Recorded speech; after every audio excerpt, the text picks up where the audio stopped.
Welcome, everybody. I appreciate everybody taking some time off of their Friday night to join us for a town hall where we get to hear some of our candidates in Ocean County speak a little bit about their platforms. We have a list of questions that our viewers have submitted that we're going to be asking throughout the night. And we're going to get started by talking with some of our OD4P slate members, and we can start with their introductions. Caitlin, would you like to go first? Sure, I will go first. I'm Caitlin Beecham. I am nominated for Sergeant at Arms for Ocean Democrats for Progress. I think I bring a vision of, so I have a permaculture background, which if anybody doesn't know, it's permanent agriculture, but the philosophy behind that is earth care, people care, and fair share. So that is what I'm hoping to bring into this next journey for myself, to care about the planet. There's lots of environmental issues going on right now. I'm sure if everybody's aware. People care. There's more than enough humanitarian issues to deal with, and fair share, which would in this case mean having billionaires pay their fair share and really taking that out of corporate money, because we pay plenty of our fair share already. Thus far, I have more of a background in mutual aid and community building. This is my first foray into local government, so I am learning along with you, but I am bringing a lot of excitement, and I really want to be able to make a difference. And I think that we have seen most recently that you don't need a huge amount of government experience to make a really big, wonderful change in government, especially at the local level. Thank you. Thank you very much. All right. Owen, would you like to happen? Absolutely. Hi, everyone. My name is Owen Brose. I'm a lifelong Ocean County resident and resident of Point Pleasant. I just graduated Monmouth University with a degree in political science, and I'm heading to Rutgers Law School to become a civil rights lawyer, hopefully in immigration law. I've worked in campaign finance. I am a trained organizer. I've worked in public service at a township, so I know what the local level looks like and what real people and real working families need. So I bring a lot of real world experience to the slate.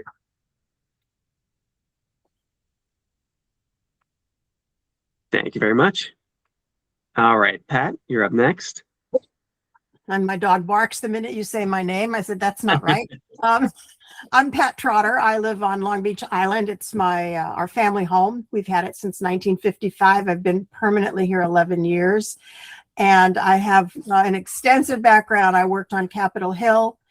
I worked in public administration and education policy and disaster management. I led disaster mitigation for FEMA. So I kind of have those things in my pocket somewhere. I've worked on different campaigns. I lived in Kentucky for 30 years. So I did a lot of campaigning there against good old Mitch. We were never successful, but we sure put up the good fight. And since I got involved in the politics on LBI and in what's going on with the Democrats, I realized that we have not returned democracy to the Democrats. And I think it's time that we do that. So I'm also interested in immigration quite a bit. But just the environment, what's going on this island and all of Ocean County, and of course the data centers. So, we're all looking at these things. But I would like to get involved and see that we do more and that we become more attuned to all the people in our county, not just the certain few. Thank you, Pat. Casey, you're up next. Hi, everyone. My name's Casey Bailey. I'm from Toms River, born and raised within 4 blocks of where I live now, and big Ocean County girl. I joined OD4P recently, just trying to get involved in local politics. My main concerns would be affordability, being able to stay where I have grown up and be able to raise my kids here, and hope that my kids will also be able to stay here. As well as being really concerned about our schools, school funding, and hoping to just bring my skill set in math and finance to the OD4P team. Thank you. All right, Allison, you're up next. Hey everybody, I'm Allison Miller. I am a resident of Stafford, and I am currently on the slate nominated to be chairperson of the Ocean County Democratic Committee. My concerns have always been about getting people inspired to show up, and that democracy is a ground up institution. We need everybody involved from your neighborhood right up to the higher levels of government. And I really believe that when we engage with our neighbors and we engage with our communities, we can actually make changes that benefit all people, and that it takes more than just a few dozen or a dozen people to help execute all of the changes and the solutions and the needs that are needed within this county, be it, climate issues, be it our affordable housing issue, be it healthcare, be it, I'm in the sandwich generation, where, kids with college loans and parents who are aging. There's so much here that we need solutions to, and we need everybody to do it together. So I hope to bring my experience in entrepreneurship and local organizing to the table, and be able to lead this group to do some amazing things. Awesome. All right, Rachel, you're last. Hi, I'm Rachel Peace. I am the Ocean County and Monmouth County endorsed candidate for Congress here in Congressional District 4. Happy to join the town hall tonight and hear from so many new people who are looking to get involved in local politics in Ocean County. I grew up in Ocean County. I've been really excited thus far to have the Ocean County Young Democrats, which was, I think, probably my favorite endorsement, although I say that about like all of them, honestly. But for me, like when I heard about the Ocean County Young Democrats endorsing me, for me, that I genuinely got a chill because I grew up in Ocean County. And so finding out that young people who are coming up behind me are paying attention, they're engaged, they're asking good questions, and they're paying attention to the issues that matter to them, and they feel like I can represent them was really exciting for me. And so I've just been really honored with all of the support from all the different groups in Ocean County and Monmouth County, and people who are ready to take us to the next generation of leadership for our community. So thank you guys for having me, and thank you all for getting involved, and I'm excited to be here. All right, let's jump right into questions. So first one is for Rachel. So Rachel, how will you attract support from independent and Republican voters? I'm like a boomer. I was still muted. So, okay. The way that I intend to get support from independent voters and Republican voters is the same way that I have been thus far. When you are talking to people, you don't approach them and say, hey, who did you vote for? What party are you in? When I talk to people, I say, hey there, like, I'm running for Congress to represent you. I'm your neighbor. I grew up here. I'm raising my kid here. What are the issues that matter to you? How can we make life better? And when you're having those one-on-one conversations, people really open up, and then I find out, hey, I'm unaffiliated, or I've voted Republican in the past, or I'm a Democrat and I seem to still support, certain people on the other side of the aisle. And really, it's not about partisanship at this point. It's about saving democracy. That is my number one goal, I think, in all of this. One second.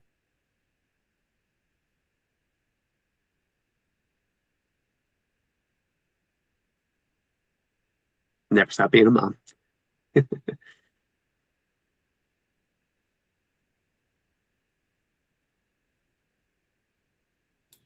I want to save democracy, and my 5-year-old needs me for 30 seconds. So if you can ask someone else a question, I will be right back.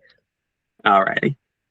All right, this question's for Odie for P. How would you build visibility for the Democratic Party and candidates? Would anybody else like to take this before me, or would you like me to take it? Why don't you take it and we'll add on.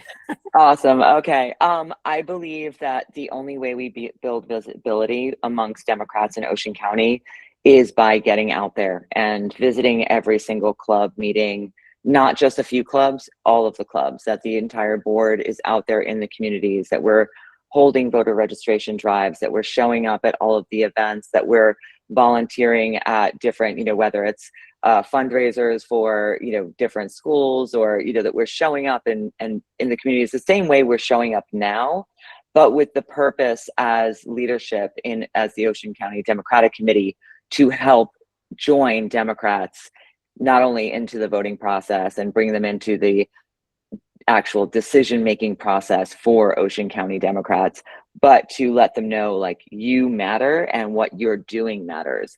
I think we've spent too many years of just kind of being quiet and sidelined, that a lot of, there's 103,000 Democrats as of the Board of Elections latest numbers at the end of April, beginning of May.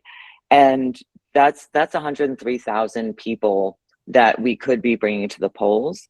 So being inside the communities, engaging with our community, our county committee members, super important. Like, it's not just something they write their name in and nobody talks to them for 4 years. Like, having monthly check-ins, making sure that our meetings are open to people, building caucuses within the actual Democratic Party leadership that people can join based upon what their priorities and their concerns are. So that's where I would start with how we can bring up more visibility within the county. I agree to everything that Allison just said. And I also think it's partly our duty to inform people, to present information to people about issues that are facing the county. Allison and I we've had this conversation that it helps a voter understand how to assess a candidate, who they want to vote for, if they understand the issues, instead of just hearing a soundbite, about, though the environment's doing this is happening, but there's some fact behind it. So I think it would be good for us to also hold some events that are there for the whole for the county and the public. Let's teach them about what's going on, at Delaney. Let's teach them about the data center issue. Let's teach them about poverty in Ocean County, because it's probably very invisible to most people. So I think we have an obligation to bring that out and to inform and educate our people so that they become better citizens and make more informed voting choices. Rachel, you want to add on to that? Yes, I did get interrupted by potty troubles, but I'm back. And I wanted to finish my thought from before, which was, you had asked me, how do we reach unaffiliated voters and Republican voters? And I think that the answer is, the more Democrats we have who are engaged, who understand how to have conversations with people and connect with them on a person-to-person, on a human level, that's how we start getting through to people. And so I'm just happy to see that there are so many more people who are looking to get involved with the Ocean County Democratic Party, because I think we're strengthened the more of us there are, because I can't have one-on-one conversations with everyone in Ocean County. And so it's exciting to me that there are so many more people who are going to be foot soldiers, outdoor knocking, out canvassing, a whole new group that's going to host town halls, etc. People who are on social media as well. I know that just in the past week or so, I've been able to get maybe 40 to 50,000 views on content I've been making about Delaney Hall, because people are hungry for education, information, and solutions. How can I help? How can I get involved? So I'm just excited to kind of bridge the gap across various groups once we get through the primary, and be able to bring everyone together so that we can go win in November and reach as many of our neighbors as possible, even if they're Republicans or unaffiliated voters. We need to just strengthen the bonds of community here at the local level, so that we can pass legislation that actually helps people, all of our neighbors. I'm not just running to help Democrats, I'm running to help us all. I think that is the end of my response to your original question. Thank you. And thank you for tying those together. All right, Rachel, this next question is for you. I'm a social worker, and many of my clients receive housing subsidies and Medicaid. These benefits help them to stay independent in the community. They're fearful these benefits will be forgotten and they will lose all their supports. How will you deal with this issue when you're in Congress? Great question. And it's really gets to the heart of how I got into any of this at all, which was through advocacy for recipients of what are considered entitlements or our social safety net. And really, I think are more of a social contract, where it's like, hey, if you live in America, the tax dollars that are paid to the federal government should go back into helping its people, and not just the most vulnerable people, which we absolutely need to be helping, but all of us, right? There's been, across any issue you can kind of come up with, be it immigration, economics, wages, there's always groups against each other and divides that are created so that we are infighting instead of looking up at where are the issues stemming from. And so a lot of times when I'm having conversations with people who maybe don't have Medicaid or don't have a housing voucher, they get frustrated and they're like, why am I paying for them to not have to work? They should go work. Or what? But if everyone had living wages, if everyone had the ability to see the doctor when they're sick, if everyone had basic needs met, right? Maslow's hierarchy says that we cannot thrive if our very basic needs, a roof over our head, food in our stomachs, health, wellness are not met. If our tax dollars were reallocated to programs that benefited Americans, and not just some Americans, but all Americans, I think we would be a healthier democracy, a healthier community. People wouldn't have to worry that their benefits were going to get ripped away because it would become a part of the social contract in the same way that public schools are part of the social contract and libraries are part of the social contract and roads that are paved are part of the social contract. So much of what we have today has been the paths have been paved for us, the trails have been blazed, and we now just consider them to be the norm, right? Of course we have public parks, of course we have XYZ, you name it. I would like to get us to a place in America where it's like, of course we see the doctor when we're sick. Of course we have a roof over our head. So I don't just want to use rescissions to reinstate the vouchers and full Medicaid funding. I want to take things a step further. We are not going to get more people to come into the fold of the big tent of democracy and the Democratic Party if we don't show them that we can make a tangible impact and benefit their lives. I do think that in part we got to where we are today, and this administration had room to come in because people didn't feel like their lives were getting better.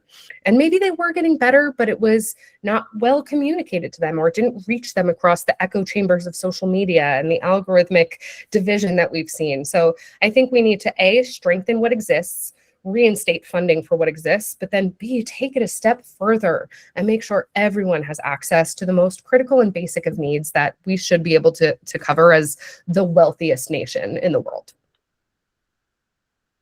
Thank you.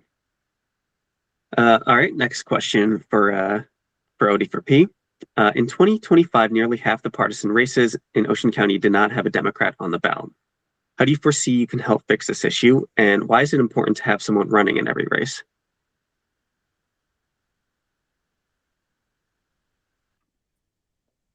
Do you guys want me to start again? I could start, but then you guys got to take over. First and foremost, the issue gets fixed by actually engaging with the voters. Voters in all over the country. One of the things that I think whether you're Republican, Democrat, and between faces is that voters are under a lot of pressure and a lot of stress.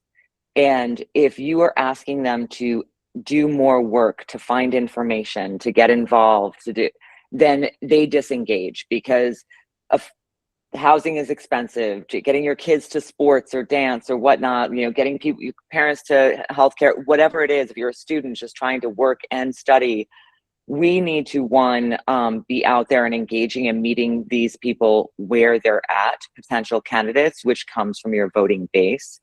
But even more important is we need to understand that, where I come from in leadership, in corporate leadership, it's always called building your bench. You want to have your leaders ready and prepared, and you start them right. You can detect them when they walk in the door at the most junior of positions. You want to have them ready so that way, as you need more people into leadership roles or to run as candidates, that bench is there. If we're not filling local seats, if we're just leaving them empty and not running candidates, then we're not raising money. People aren't talking about the Democrat that's on the ballot. We stop engaging. Voters aren't engaged because there's nobody that represents them on the ballot. And then if you think your state and your federal offices all start at a local level, this is how we get, attorneys general and, state assembly seats. It all starts at the local. So it's really important that we run people in every single race. And you have to start by engaging with everyone and making it easy for them to get involved. Because once they're inspired and involved, taking on the work doesn't seem like much, but it's always that first entry that people can feel intimidated or feel like they can't take it on or there's too much going on in their lives. If we actually do the work of engaging with people where they're at and meeting them where they're at, then we can slowly build a bench and make sure that there is somebody on every single ballot, whoever wants to go next. Absolutely. I want to agree with what Allison said, of course. But I think a lot of it is that big ask of people to start. It's really intimidating to start, especially because it's all kind of hidden from us. None of all of this is out in the open. I got involved in this not really knowing what I was getting into at all. I didn't know what a county committee seat was. I didn't know if I had one. Apparently one of mine was vacant, and there you go. I stepped up to go and run for that seat. But it's such a big ask to have people just step right into like running for Congress. Not everyone is Rachel. We're not all confident enough to just jump right into that.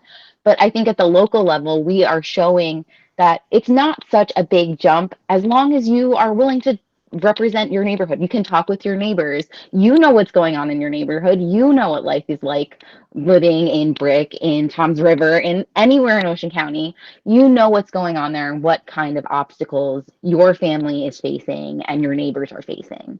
And to be able to speak up for just that small section is enough to give people the confidence to go maybe to the next thing.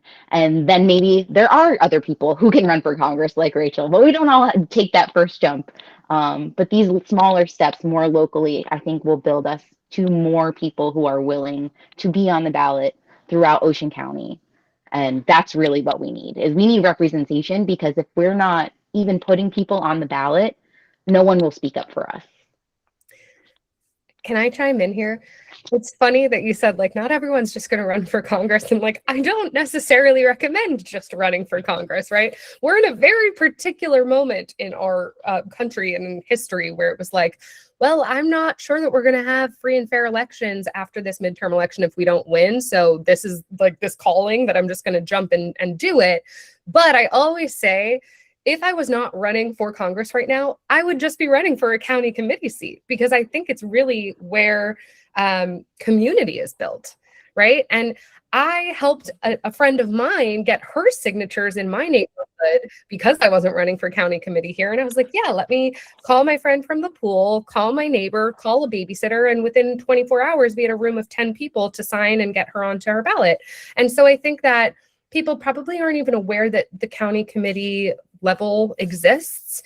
And so I know that I'm going to be very vocal about the fact that county committee exists, because I think the more seats we have filled, the better for all of us and for like the health of democracy, and also for the people who've been holding it down for decades. Maybe give them some support, give them some help.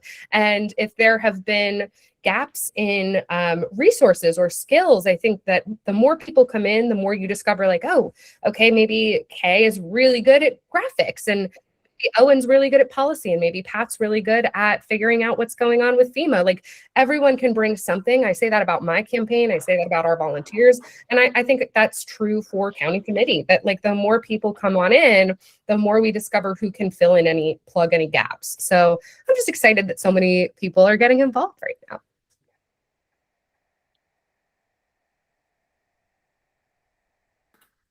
Yeah, just to build on that, I think a great example of a candidate was at this Lacey Township meeting last night, where, a young woman drove like 2 hours from Pennsylvania. She's a lifetime Lacey resident, and she came to speak against the data centers because her family's lived in Lacey their whole lives. Her father worked at Oyster Creek, and she drove all this way because she cares about her community. And like what Allison said, being in a leadership role, you have to be able to pick a candidate out of a room. And I feel like everyone there was like, this woman needs to run for something. And also in Ocean County, it's a one-party county. Voters, we don't have a choice actually of who to vote for. So people just vote Republican. They don't actually know that there's an alternative because Democrats haven't been running on the ballot.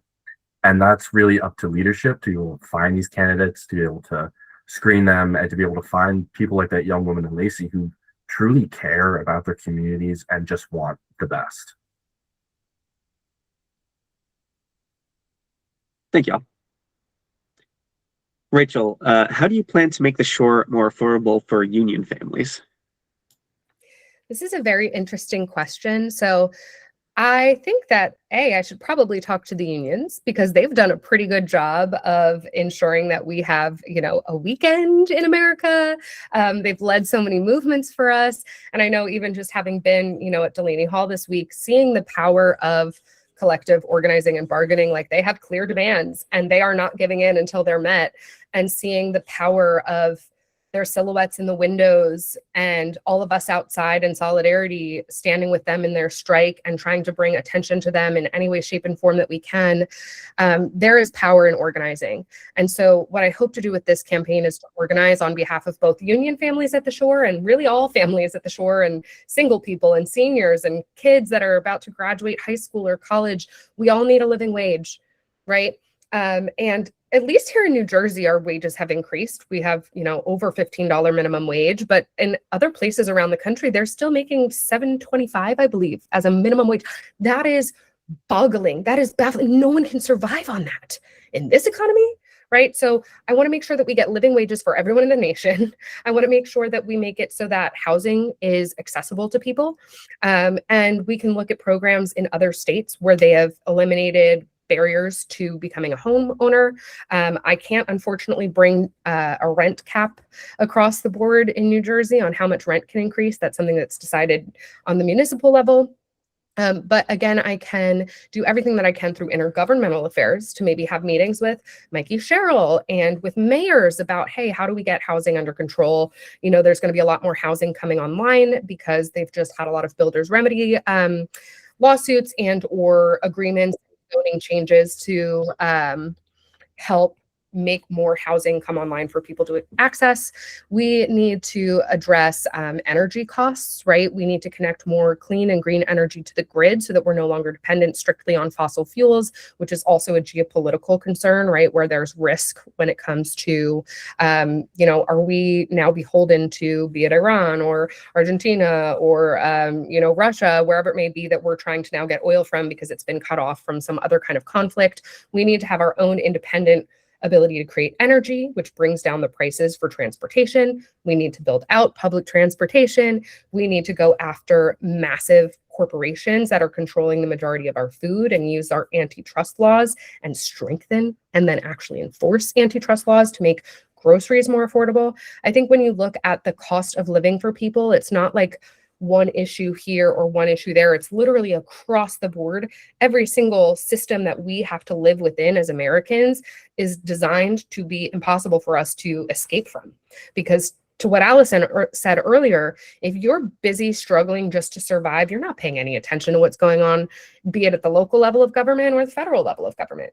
You're like, let me just put my head down, work my job or my second job or my third job, like many of our teachers have been forced to do, which is just insane to me, just to keep surviving. And so if we make survival a little bit easier for people, maybe we start to see more engagement across the board.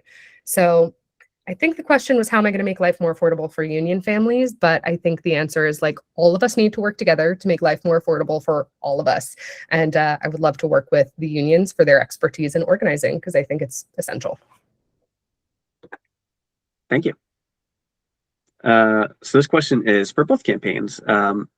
If your opponent wins, will you endorse? I'll jump in here.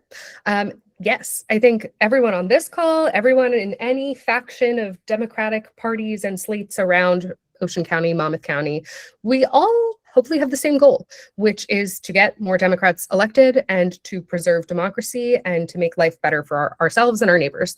So whomever ends up being in charge of any which way seat that exists, I'm going to be helpful and I'm going to look to bring people together and make sure that we get the job done that needs to be done at this pivotal moment for our nation, for our literal form of government, our democracy, and for the next future generations. I have a 5-year-old. I don't have an option for us to not be successful. And I can speak on behalf of OD4P. I mean, we don't have a general coming up in November. So, if we were to lose at the end of June, of course, we're all going to keep doing the work. I think it's one of the great things about this particular movement, because it's a movement, we're not a party, we're not an organization, is that we all came together, a couple of hundred people that recognize through doing work in their own communities and us finding each other through doing that work, that we needed to figure out how to bring structure and organization to the county party. So even if we were to lose, we are not going to stop doing the things we're doing, because just as Rachel said, my goal is to get more Democrats elected. My goal is to bring more people into the party to, you know, be part of it and to help it grow. So yeah, if we are to lose in June, we will still be here doing the good work and supporting every candidate and even the party as they move forward. And hopefully, you know, our skill sets will be utilized so we can really get more Democrats elected in Ocean County. Kaylin, I saw your hand up. Did you want to add to that? I was really going to echo what Rachel and Allison said about it's not about necessarily who is in the leadership position. We are all gathered, we're all coming together to get Democrats elected, to save democracy, and to make our communities and the world a better place. That's what we're really trying to get done. And just because if we are not the ones in charge of that motion, we are still a huge, formidable portion of that, every single one of us. Thank you. All right, Rachel, what specific pieces of legislation would you write in order to eliminate corporate money in politics? And how would you propose to reform healthcare? As a nurse case manager and utilization review nurse, certified in case management for many years, I feel like I could be of some use to you if you're interested in the roundtable. Oh, I love to hear that.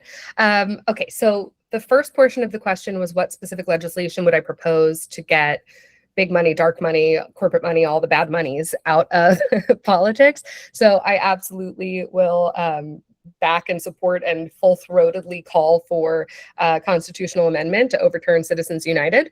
We know that that has broad support nationwide, across party lines or outside of party lines. People see that the influence of corporations over our political dynamics in this country is unbelievable and unacceptable. And I don't think anyone would say to you that they think a corporation has human rights, and yet that is the way that it was determined and under that case. So we need to overturn Citizens United.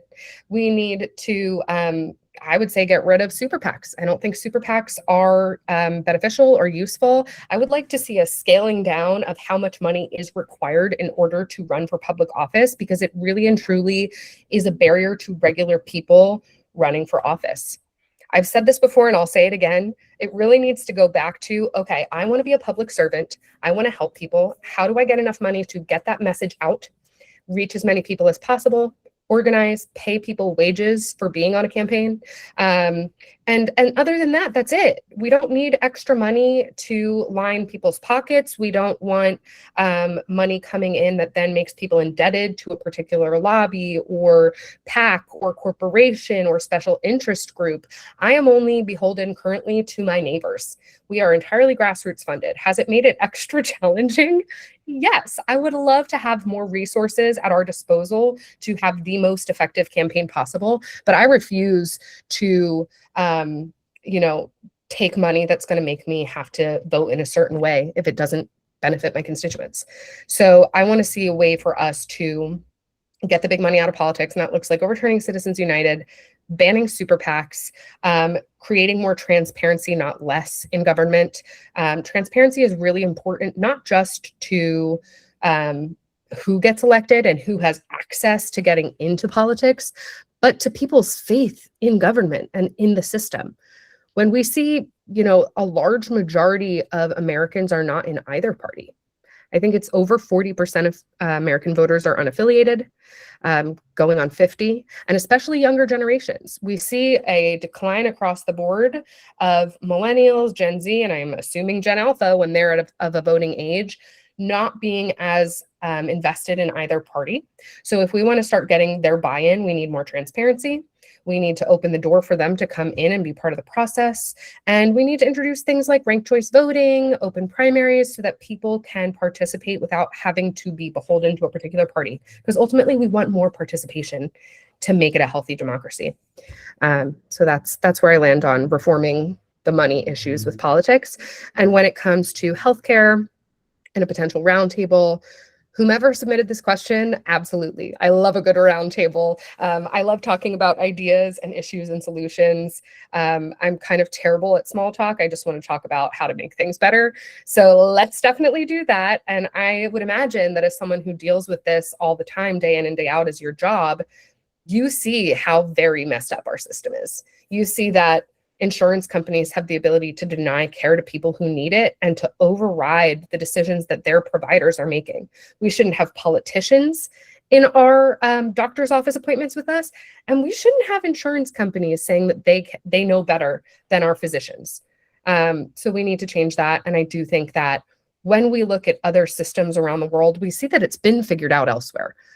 I believe Switzerland has a nonprofit health insurance system, and that's something that I think would be really interesting. So yeah, definitely go to our website, peaceforshore.com, fill out the volunteer form, and write a healthcare roundtable in the other box, and we'll talk about that offline. Thanks for the question. All right, Odie for P. Democrats are not a monolith. There are many different points of view, ages, and life experiences that make up the Democratic Party. How would you reach every voter and bring all those different people together to get more Democrats elected? I think one of the first things is you listen. And you listen to everybody. You don't listen to a select few. We've seen, I know when I first started getting involved in Ocean County and what was going on in the politics, I didn't even know we had a Democratic committee. I didn't even know I was one of the people on LBI going, what? We have Democrats on LBI? Like, oh. So we're still getting that from a lot of people when you mentioned what we're doing and what we're doing as a party. They don't believe that there Democrats are around. So, I think that is important, is that we are starting to reach out and we are starting to get the word out that, yeah, we're here and you matter. And so what do you want? Not what we want, not the favors we can hand out if you kind of support us and that issue. What do you need? And what do you want? And then how do we together figure out what the solutions to those issues are? But if we don't start listening, and just think we know better, we'll have a dog talking to us. So I think it's important that we concentrate a lot on listening and finding out from the people that we represent just what the heck they want and they need and their ideas for fixing it. People have ideas. They may be off the wall, but how many off the wall ideas have turned into something really great over the years, right? So I think that's our first step is to really go out into the community and listen. I think it's one of the most beautiful things in life is when you can recognize that, when you have a group of people that you can tap into everyone's skill sets, their talents, their diverse backgrounds and lived experiences and all of that stuff to really find solutions to problems.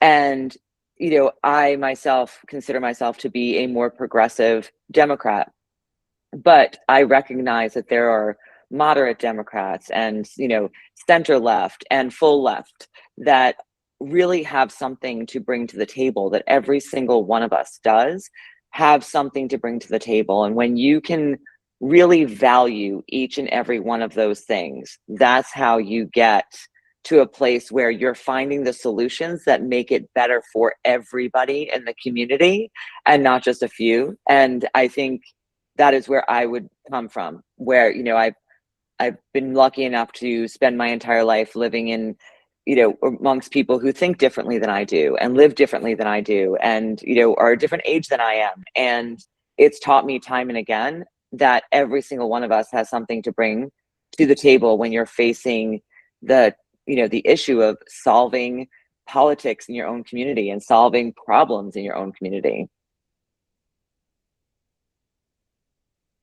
Thank you. I think it comes down to just showing voters that we're normal people too.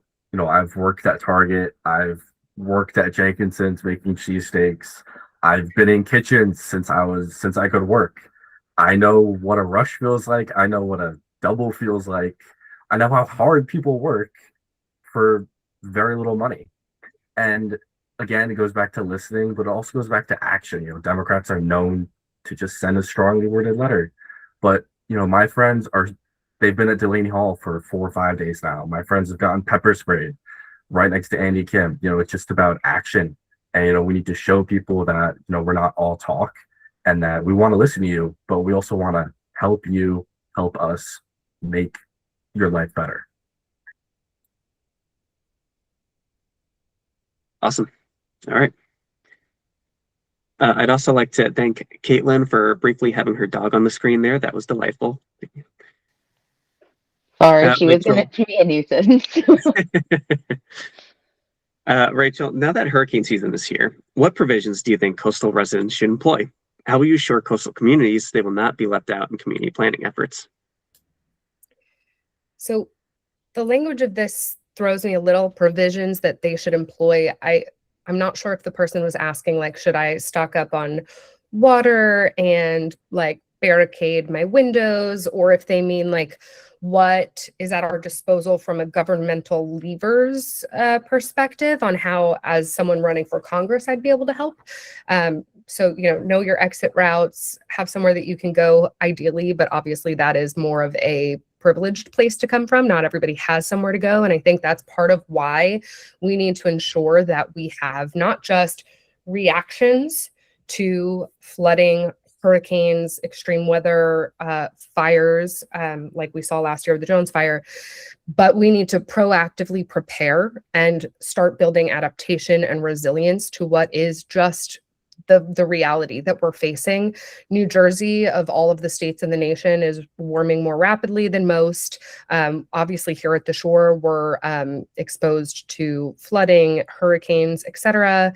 And there's a movement in New Jersey on the ground to get something called the Make Polluters Pay passed, which there's a lot of support in a lot of municipalities. It is a way to have the Shells and the Exxons pay into a fund so that we know that we have guaranteed money to not just react and help rebuild after disasters, but to start building up more resilient infrastructure. And I think that there is similar legislation that was proposed at the federal level. I would like to back that legislation. I think that it's really important because the science has been clear for decades that this is a result of burning fossil fuels. And these companies knew what they were doing and they continued anyway because they wanted to profit. And so we shouldn't pay for that.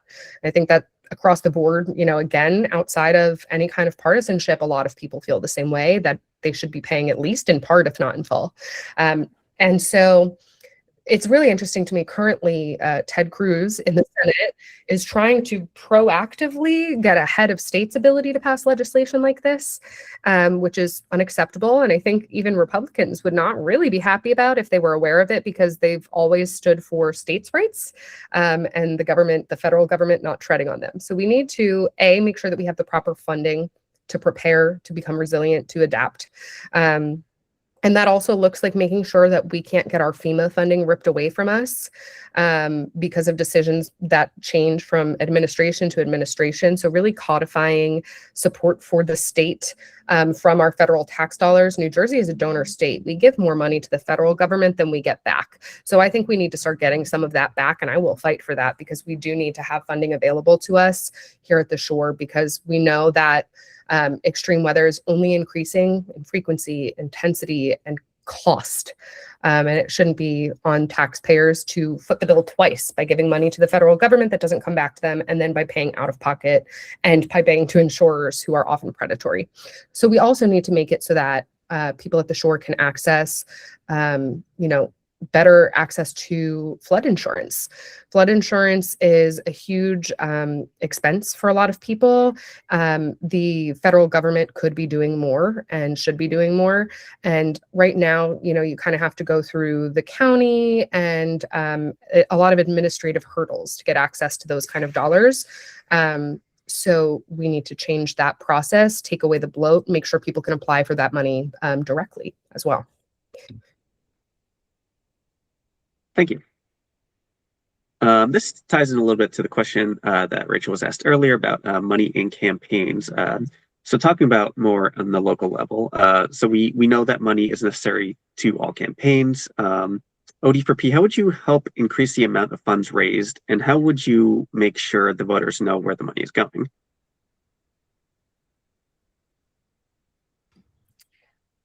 I think transparency and accountability are key to any organization, and also to gain trust as leaders. Being totally transparent and accountable to how you spend your money is super important.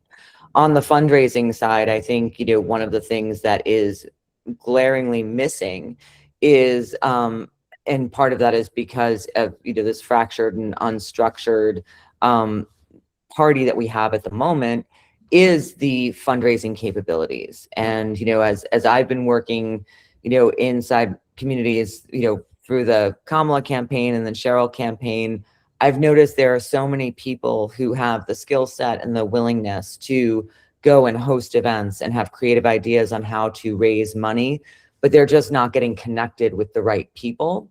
So first and foremost is creating a structure through, the board of, creating, fundraising committees and things like that. And then secondly, it's being held accountable to the money we raise and how we dispense it to candidates, to different campaigns, et cetera, where the voter can easily find that information and locate it, both through our website and also regular meetings. So I think it's a two-sided thing. We need more money to help our candidates succeed because the GOP is raising money like crazy.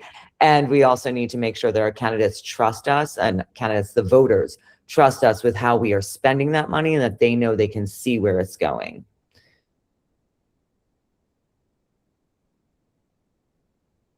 Thank you. Oh, did you want to add something? I definitely agree with Allison, and it's also, money isn't the end all be all of every campaign.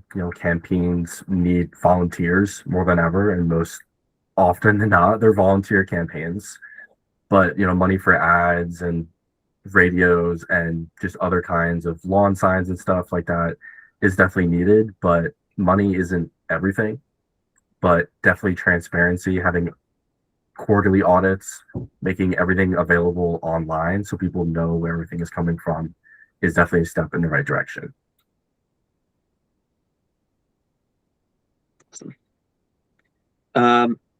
So Rachel, noticing your recent advocacy on ICE, do you support abolishing them? And how do you plan to support and protect both immigrants and other people of color in our district? How will you help your constituents fight against all the violence and attacks by the right and by ICE agents? Well, to whomever submitted the question, thank you. Before I ever decided to start running for Congress, I was someone who was involved in advocacy and protests and trying to stand up for the immigrant community. And so I have just been heartbroken to see the way that our country is treating immigrants. And, this isn't even new. We've treated Native Americans like this. When you look back to the Trail of Tears, we have treated Japanese Americans like this. When you look back to the internment camps during World War II. So history repeats itself. But I think the level of cruelty is now more widely seen and known because of the internet. Back then it wasn't like people were with their phones out at Delaney Hall, live streaming the cruelty that the government was enacting against its own people. And so I think we absolutely need to, just happened. Am I still on? Yeah, we can still hear. Sorry. I got a call and it turned my screen off. But we absolutely need to dismantle ICE. Its current functions are not serving anyone. It's not serving public safety, Americans, immigrants, taxpayers whose money is going into what has felt as though it's just like a militarized gang on the streets. We see people's feet being crushed. We see ICE agents pulling back people's masks and putting pepper spray directly into their eyes. Like, it's just, there's a rage. And the government is finding people who are enraged and channeling their rage into harm. And, it doesn't have to be this way. The people who are inside of Delaney Hall right now are overwhelmingly not criminals. And that's already been very publicly informed to people from our Congress members who've gone in and done their oversight. We have senior citizens in there. We have people with diabetes who have their blood sugar spiking because they're not being properly cared for. We have pregnant people. There's a woman in there who had a miscarriage and didn't receive proper medical treatment. We have a teenager who missed her high school graduation. These are our neighbors. And in 2026, to see that they are being imprisoned, being treated so poorly, and forced to do what is essentially slave labor, right? Because they are being forced to clean and mop and clean toilets and take care of this facility that has $1 billion contract with our taxpayer dollars, and they're being paid less than $1 a day. It is despicable. It is inhumane. This is a civil rights violation. And I was at an event a few nights ago, and Congressman Rob Menendez Jr. was there. Should I have been circulating this room and trying to figure out who were the big donors? For sure. That's like what is expected of candidates, is half of your job is fundraising. It's not what I'm in it for. I spent my time talking to Rob about what kind of legislation we can write and pass so that this never happens again. And the biggest problem for me is that if you're watching the interviews, if you're following along, when our Congress people do get inside and then they're questioned by the press and social media creators when they come out and they say, okay, well, what are you going to now go do? They say our role is just to document and report back. There's no teeth in their current oversight capabilities. There's no mechanism that they can then use to get something done, to get it shut down. They can't even take their phones inside to take photos of what's going on, to take videos, to do documentation that they can then share with the American public. If you go into the comments, people are saying, oh, if this is really happening, where's the photos? Where's the video evidence? We don't have it because even our members of Congress can't take their phones in there and show us what's happening. So my feeling is that we need to codify the oversight capabilities of Congress. It's kind of a presumptive authority that they have, but Congresswoman LaMonica McIver actually wrote and proposed legislation, the No Delays in Oversight Act, which has not even gone to the floor and won't until after the midterms because there's no political will for it to be voted on or even taken out of committee right now. But then we need to even take it a step further. We need to look at what has been done and what have we seen be and barriers for us to actually get something done and change it. So we need to write in that not only do our members of Congress get to go in and conduct oversight, but local and state officials and agencies. And for instance, when we see the health department go in and get turned away from certain units, or we see our members of Congress go in and say, yeah, we conducted oversight, but we couldn't go into Unit 2B, where there was reports of beating the detainees so badly that there's blood all over the floor. And they say, oh, but it was on lockdown. We couldn't go into that particular unit. That's the specific unit you should be able to go into. Who are these people, these private companies that get to say no to our elected representatives? Our tax dollars are paying for this facility. Absolutely, they need to have access to any and every unit. I don't care if there's a lockdown. Send them in with armed guards, because if you can stack armed guards outside of Delaney Hall to fight with protesters, we can certainly send our members of Congress in with accompaniment, right? So we just really need to start adding enforcement mechanisms. If human rights violations are documented when members of Congress go in, within 24 hours, shut that place down. Send in the state troopers. And I understand people's frustration in this moment. They're saying, why isn't Mikey Sherrill doing something? Why aren't the members of Congress doing something? Well, right now we're in a position where if we do the wrong thing, Donald Trump is going to decide to declare martial law and we're going to be thrown into a war. I don't think people understand, the stakes are so high. And so while, yes, I understand their frustration and they want to see something happen right now, I also understand that right now that a lot of hands are tied because we haven't been proactive in thinking through what kinds of legislation do we need to write to give us the tools that we need to actually take action and not just write a strongly worded letter. I don't know if I fully answered the question. Did I? I think so. Yeah. Yeah. All right. One last question. The school districts in Ocean Monmouth County are struggling. Aside from state aid, what other avenues are open to help fund our schools? So I think this question has come up a lot while I'm campaigning, people are concerned about consolidation of schools and cuts to services and lack of busing after school and things like that. A lot of this is determined on the state level. The state determines the funding formula.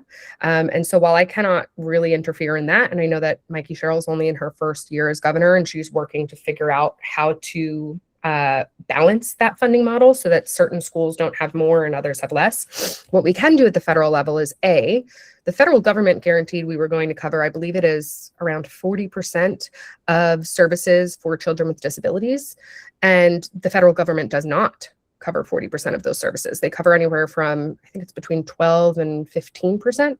So we can fully fund the things that we've already committed to funding. I don't understand why we don't already. And it seems like there's so much in government of like, well, we did the appropriations for XYZ year, and now next year we're doing rescissions, and then this year and this minute. We need to just codify certain things. Certain things need to be permanent and not undone by future administrations and changing hands. We also need to look at, again, restoring funding to Medicaid, because a lot of people don't understand that wraparound services within the schools are funded through Medicaid dollars. So those are two concrete things that I know that we can do. And the further I get into, my role as a member of Congress, the more I will start to unlock what are other opportunities that I'll have to be able to support communities and teachers and students here on the ground. We also need to do more to make teaching a profession that people want to get into and then stay in, right? We see right now that there is a huge problem with our pipeline for teachers, because over 71% of teachers currently have a second job. Why would you continue doing that job if you have to work another job just to survive? And then now we've just seen that there are caps on loans for certain professions, which include nurses and teachers.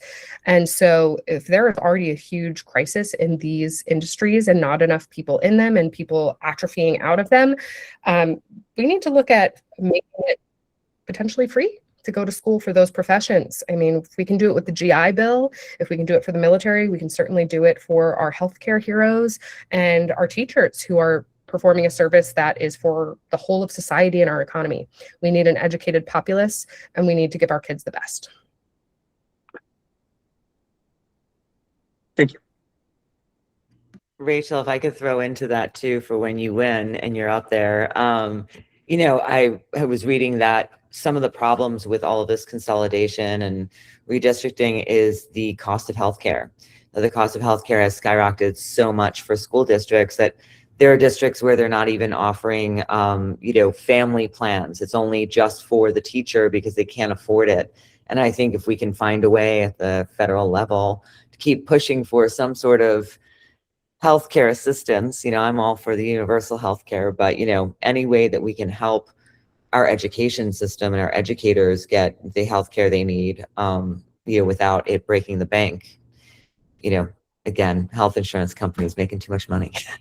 You're 100% correct. I have a friend who is a teacher and a union president in Monmouth County.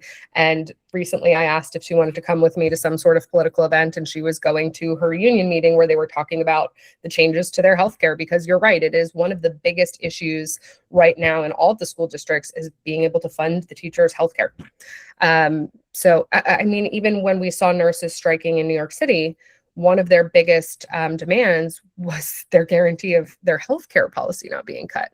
How is it that we are taking healthcare away from healthcare providers? What is going on in this country? Our priorities are insane. I just want to bring sanity back to politics, for heaven's sakes. But yeah. Thank you very much. All right. Odie for P, would you like to make any closing statements? I think all of us probably will. I just want to thank both of you for giving us the opportunity to do this with you. And I want to thank everybody who came and listened tonight. We have such a unique opportunity in this moment, both in Ocean County and nationally, to seize a terrible time and turn it into something better. Not just getting it back to whatever it was, but do it better so it benefits every single person in our communities. And I really hope that people, when they look at the horrible news that comes through each day, that they can hold within their hearts the hope that there's people like Rachel, that there's more people out there that are running and are trying to bring together many voices and many votes to put us on the right path to building a country that is really the promise of what the Constitution was when it was written, and that really is like the end of our pledge, that liberty and justice for all, because we shouldn't leave anybody behind. In this unique moment, we need to move forward together and make sure that we're taking everyone with us as we go. So that's for me. We're at an existential moment for our party. And to be a modern political party, we need modern solutions to confront these modern issues, and we need modern tools and the people that know how to use them. And to confront all these issues, especially affordability, especially poverty, we need people that know how to do it, and they know how to do it all, but they also know how to bring everyone to the table. We need all of these voices to solve all these problems that affect everyone in Ocean County, from the shore to the Pine Barrens. So thank you for listening to us, and thank you, Rachel and Frank.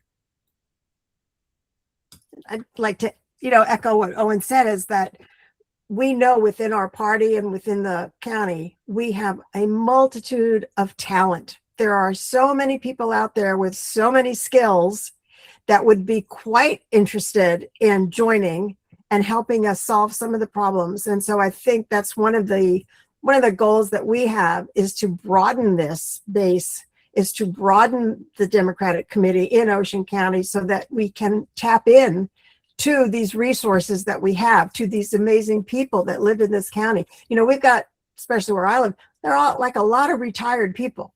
And they're people that came from major corporations or major industries with skill sets. And they're chomping at the bit to keep using those skill sets. You don't put us old guys on the shelf. We keep going. And so, I think that's something that I hope we will be able to accomplish, is to broaden the tent, but to also tap in to what we already have out there. Let people know, yeah, we value you. We value your skills. We want you involved. We want your ideas. We want your energy. And on the other side, I'm so excited to be working with so many young people. This has just been so much fun. You definitely energize me, that's for sure. I have a hard time keeping up with you. So keep that up, because it's really good for all of us, I think.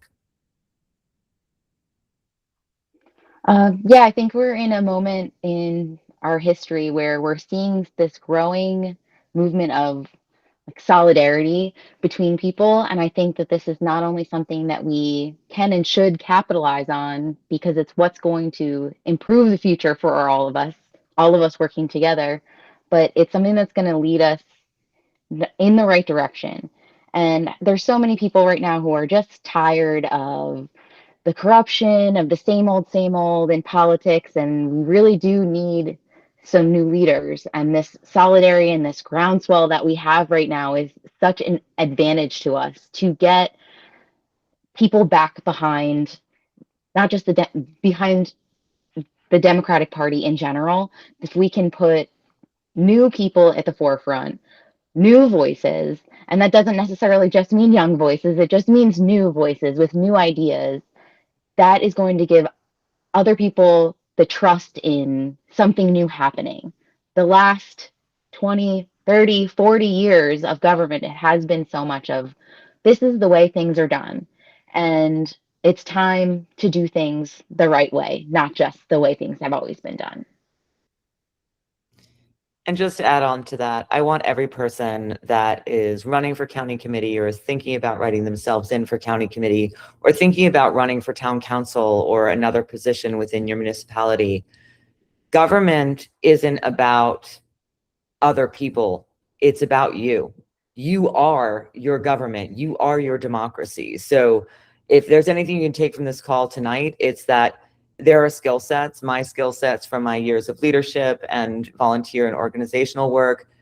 It might not have been in government, but it is something that government needs. And all of us have something to bring to the table to make our government work for all of us. So I hope that everybody that's watched tonight has walked away with that notion that they too can do this and get involved.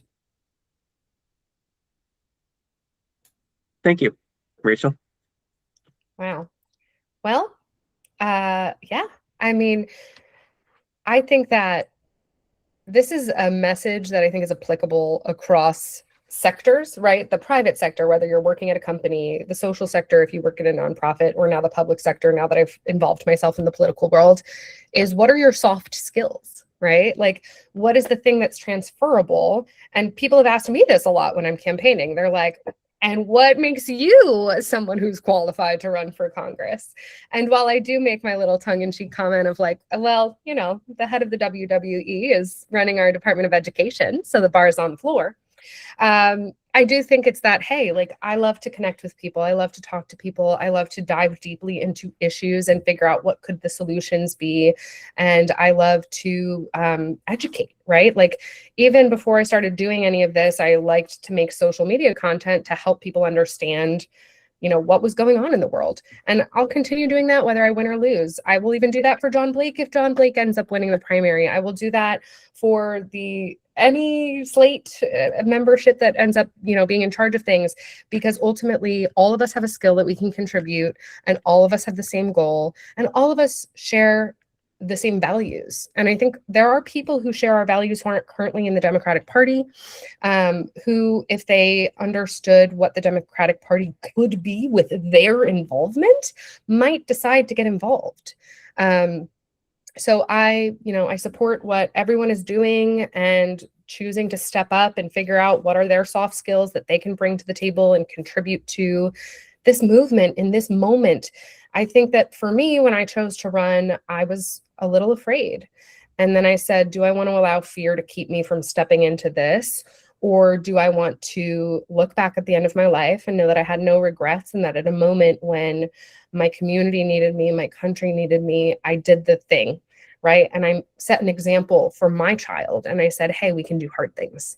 So for everyone who's doing a hard thing right now, congratulations to you for taking that first step, and don't drop the mantle. You know, no matter who wins leadership slate, etc., we are all working towards the same thing. And I know that I'll work with you guys. I'll work with DCOC. I'll work with the Ocean County Dem official. I'll work with the young Dems. I'll work with unaffiliated people. I'll work with the leftists. I'll work with anyone towards saving and preserving our democracy, and not just settling for the way things were before everything went to hell, but really making things better for all of us.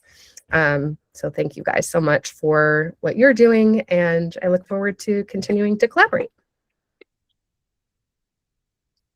All right. I'd just like to thank all the candidates for spending their time with us tonight and answering your questions. I'd like to thank everybody who joined us to watch this town hall. And I'd like to thank everybody who submitted a question as well.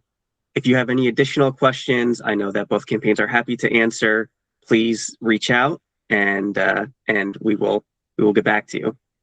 So thank you, everybody. I hope you all have a good night.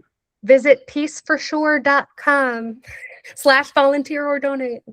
And oceandemocratsforprogress.org. And don't forget to go out and vote.